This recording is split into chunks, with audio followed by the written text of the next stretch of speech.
Assalamualaikum warahmatullahi wabarakatuh. Kita ketemu lagi di materi yang kedua, yaitu tentang bentuk akar. Yang sebelumnya kita sudah belajar tentang bilangan berpangkat. Jadi kita harus bisa menerapkan nanti konsep bentuk akar, dan kita bisa menyajikan penyelesaian masalah terkait bentuk akar. Bentuk akar masih ada kaitannya dengan bilangan berpangkat. Oke. Nah, ini bentuknya. Jadi, bilangan berpangkat ini masih ada kaitannya nanti dengan bentuk akar. Dapat dari mana ini? Kemarin kita sudah menyelesaikan soal yang terakhir, itu pangkatnya adalah pecahan. Nah, ternyata ketika pangkat pecahan ini dapat diubah menjadi bentuk akar. Yang tadinya A pangkat M per N menjadi A pangkat akar pangkat N dari A pangkat N. Oke. Ingat, M dengan N-nya harus bilangan asli.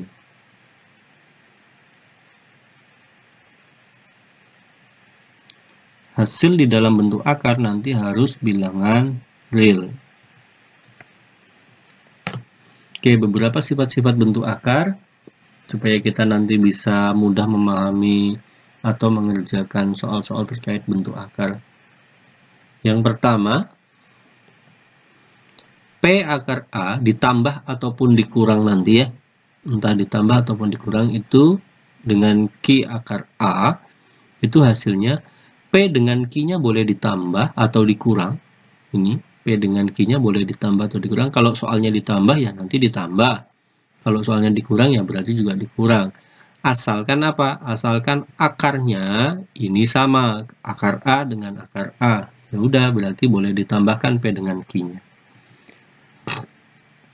Contoh, 3 akar 2 ditambah 5 akar 2. Karena di sini akarnya sama, akar 2 dengan akar 2, maka 3 dengan 5-nya boleh kalian tambahkan. Sehingga hasilnya adalah, bentuk sederhananya adalah 8 akar 2. Contoh lain, nah sekarang dikurang. Loh, kok hasilnya bisa negatif 3? Ingat, di sini itu ada angka 1. Tuh kalau kita bahasakan, akar 3-nya ada 1. Akar 3-nya di sini ada negatif 4. Berarti 1 dikurang 4, maka hasilnya negatif 3. Jadi sebenarnya di sini itu ada angka 1. 1 dikurangi 4.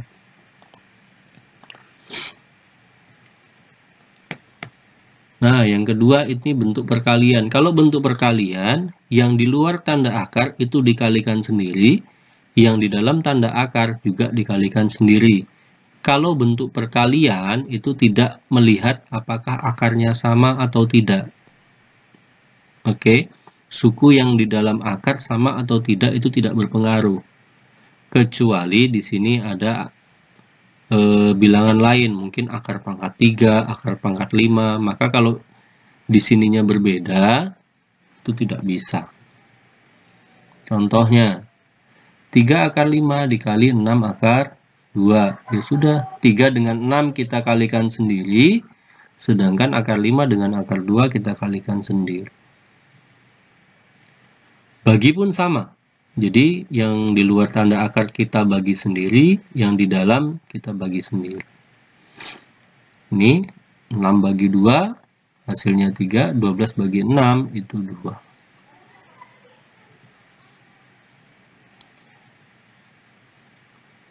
Yang berikutnya, jika kalian sudah paham tentang bentuk akar, kita akan belajar merasionalkan bentuk akar.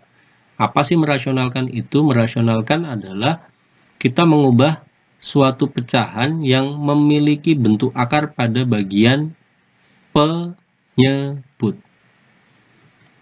Nah, ini contoh yang pertama. Ini, kalau kita lihat pecahan itu dia di bagian penyebutnya itu berbentuk akar, maka harus kita rasionalkan. Caranya gimana? Ini. Kita cukup mengalihkan dengan sekawannya.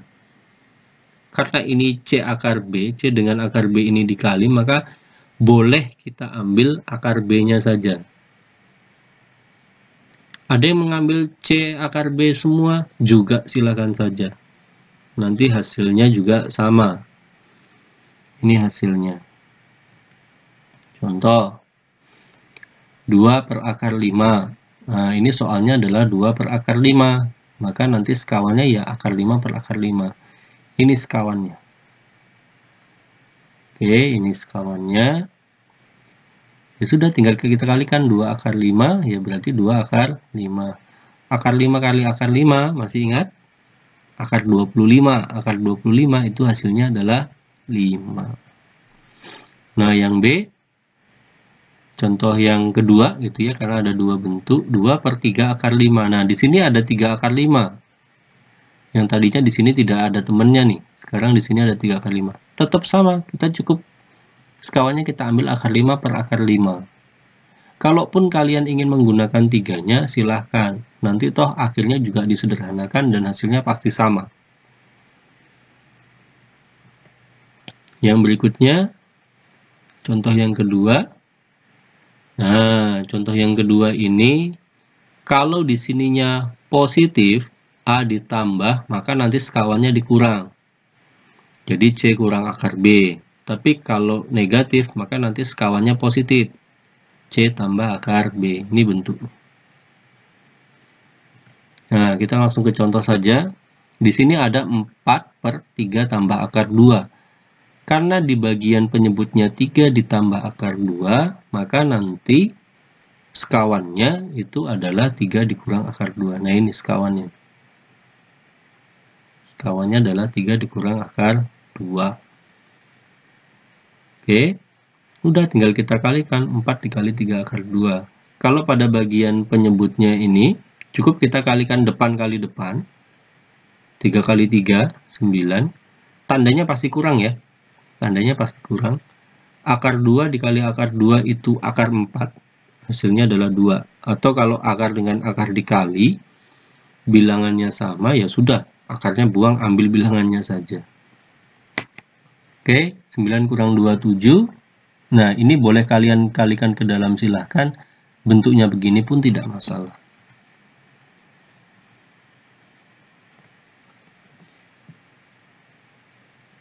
Nah, bentuk ketiga sebenarnya tidak jauh berbeda dengan bentuk kedua, cuma bedanya hanya dua-duanya berbentuk akar. Sebenarnya mau atas bawah berbentuk akar, merasionalkan pada dasarnya adalah jika penyebutnya berbentuk akar. Nah, ini contohnya. Akar 3 dikurang akar 5, maka nanti sekawannya itu adalah akar 3 ditambah akar 5 nih. Kalau sudah seperti tadi, kita kalikan atasnya dulu, atau kita kalikan belakangan saja, yang penting kita tuliskan dalam bentuk perkalian begini.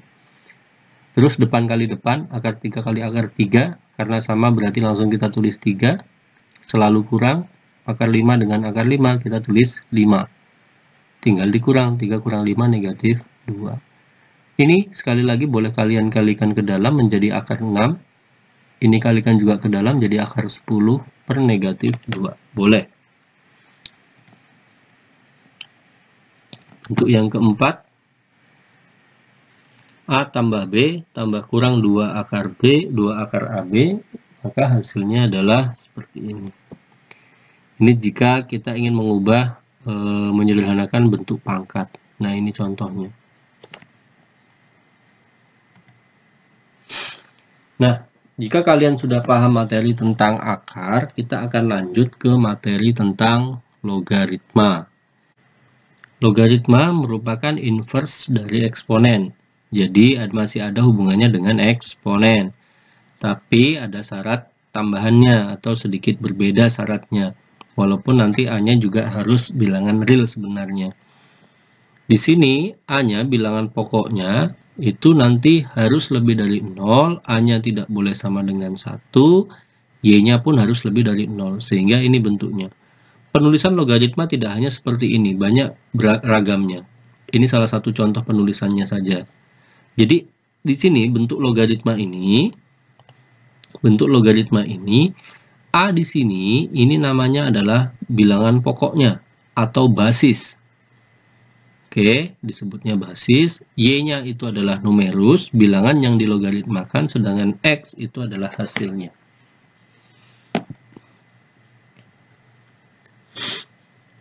Nah, di sini ada sifat-sifat logaritma, memang banyak gitu ya. Tapi kalian kerjakan saja nanti, sambil kerjakan satu soal, lihat sifatnya, kerjakan satu soal, lihat sifatnya. Di sini sifat yang pertama adalah A log X kali Y. Nah, di sini yang ditekankan adalah X kali Y. Jika logaritma itu di sininya adalah kali, maka bisa kita pecah. A log X ditambah A log Y. Basisnya tetap sama, A. Bagi pun begitu juga. Kalau bagi itu berarti dikurang. Nanti akan berlaku sebaliknya. Jika kita punya A log X ditambah A log Y, maka bisa kita ubah ke dalam bentuk sebelah kirinya ini. Bisa kita jadikan X dengan Y dikalikan. Begitu juga dengan pembagiannya. Sifat yang berikutnya, nah ini basisnya punya pangkat, numerusnya pun punya pangkat. Maka boleh disederhanakan menjadi N per M. Jadi pangkatnya kita taruh di depan, sehingga tersisa A log X. Nah, berikutnya sifat yang keempat, log X dengan bilangan pokoknya basisnya dipisah menjadi bentuk pembagian, tapi harus dikasih basis yang baru. Basisnya juga harus sama. Kalau ini diganti basisnya P, maka di bawah P. Kalau diganti Q, maka di bawah juga harus Q. Yang berikutnya, A log X. Numerus dengan basisnya itu bisa ditukar, asalkan dia harus diubah ke dalam bentuk pecahan. Berikutnya lagi, yang keenam, basis dengan numerusnya sama. Mau basisnya 10 juta, numerusnya juga 10 juta, harus sama tapinya ya. Maka hasilnya pasti 1. Nah, yang berikutnya, yang ketujuh, basisnya berapapun, tapi ada syaratnya tadi ya ini. A-nya harus lebih dari 0 dan A-nya apa? Tidak boleh sama dengan 1. Nih. Di sini 1, mau basisnya 10 juta, kalau di sininya 1, hasilnya tetap 0. Yang ke-8, ini bentuk perkalian. Bedakan dengan bentuk pertama ya, yang ini perkalian. Kalau perkalian sedikit berbeda. Di sini yang perlu kita lihat antara suku sebelum dan suku sesudahnya. Ini ada yang sama nih. Ini X, di sini X. Numerus pertamanya X, numerus basis keduanya X. Maka ini jika sama boleh dicoret sehingga bentuk sederhananya menjadi basisnya A, numerusnya Y. Yang berikutnya, ini bentuk pangkat, tapi pangkatnya berbentuk logaritma. Asalkan basis di sini dengan bilangan pokok pangkatnya dengan basis logaritmanya sama, maka hasilnya tinggal kita tulis X. Itu beberapa sifat-sifat logaritma. Nah, kita coba contohnya. Nah, ini yang pertama ada A 2 log 24 dikurangi 2 log 15 ditambah 2 log 30 dikurangi 2 log 6. Panjang sekali gitu ya. Nggak ada masalah. Di sini bisa kita katakan mudah. Kenapa? Karena di sini basisnya sama 2, 2, 2, 2. Masih ingat tadi kalau basisnya sama, terus tandanya dikurang, itu berarti sama saja dibagi. Kalau ditambah itu dikali, kalau dikurang itu dibagi lagi. Bentuknya jadi bagaimana? Nah, ini. Berarti kalau kita buatkan, basisnya kita cukup tulis sekali ya logaritmanya. 24 tinggal kita bagi 15, nanti dikali 30, nanti dibagi 6. Ini penulisan kita ngikutin bentuk di atas. Kalau kita sudah paham penulisan, boleh diubah jadi seperti ini. 30 bagi 15 itu berapa? 2 ya. 2 kalikan 24, 48. Nah, ini bentuk sederhana berikutnya. 48 bagi 6, 8. 2 log 8. Nah, 8 ini itu bisa kita ubah menjadi bentuk pangkat. 2 pangkat 3. Ini kita pakai sifat yang tadi di logaritma. Ini 2 pangkat 1, ini 2 pangkat 3. Maka pangkatnya boleh kita pindahkan ke depan jadi 3/1. 2 log 2. Di sini basis dengan numerusnya sama, 2 log 2 berarti nilainya 1. 3 bagi 1, 3. Maka kita dapat kalikan hasilnya adalah 3. Jadi dalam satu soal ini sudah berapa sifat yang kita gunakan? Ada sifat pembagian yang menjadi pengurangan, sifat perkalian atau penjumlahan, lalu ini sifat perpangkatannya kita juga dapatkan, dan di sini numerus sudah ada berapa sifat tadi? 1, 2, 3, ada 4 ya. Ada 4 sifat dalam satu soal. Nah, kita coba lagi. Nah, ini bentuk perkalian nih. 5 log 64 dikali 8 log 125. Nah, kalau kali tadi kan antara numerus dengan basis harus sama. Ini kan berbeda. Ya, kalau bentuk begini, ini berbeda. Kita ubah dulu bentuknya. Bagaimana penyelesaiannya? Nah, karena di sini basisnya 8, bisa nggak sih 64 dijadikan bilangan berpangkat yang bilangan pokoknya 8? Ternyata bisa. 64 adalah 8 pangkat 2. Nah, 125 pun kita sederhanakan. Kenapa juga disederhanakan menjadi 5 pangkat 3? Karena di sini basisnya adalah 5. Kan nanti basis awal dengan numerus akhir itu jadi satu paket. Nah, sebelum kita lanjut ngerjakan, kita pindahkan dulu pangkatnya nih. Biar nanti kelihatan sama 8 dengan 8 gitu kan. Berarti 2 sebenarnya 2/1. Ini 3 berarti 3/1 karena di sini pangkatnya 1 ya. Kalau sudah 2 dengan 3 kita kalikan sendiri. Nah, 5 log 8 dikali 8 log 5. Nah, ini udah kelihatan sama. Tadi kalau sama, berarti boleh kita sederhanakan bentuknya menjadi 5 log 5. Dan kita tahu lagi 5 log 5 itu nilainya adalah 1. Udah selesai. Jadi, dicatat sifat-sifatnya ada soal. Oh, ternyata ini pakai sifat yang mana sih? Itu untuk mengingatnya. Soal yang berikutnya, log 384 disuruh ngapain gitu ya, angkanya sudah gede.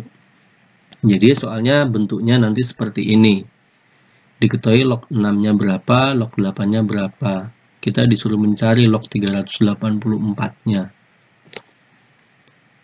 Nah, untuk mengerjakan soal seperti ini maka kita harus mengubah log 384 terutama bilangannya itu menjadi bentuk perkalian, di mana perkalian itu memuat angka 6 dan angka 8.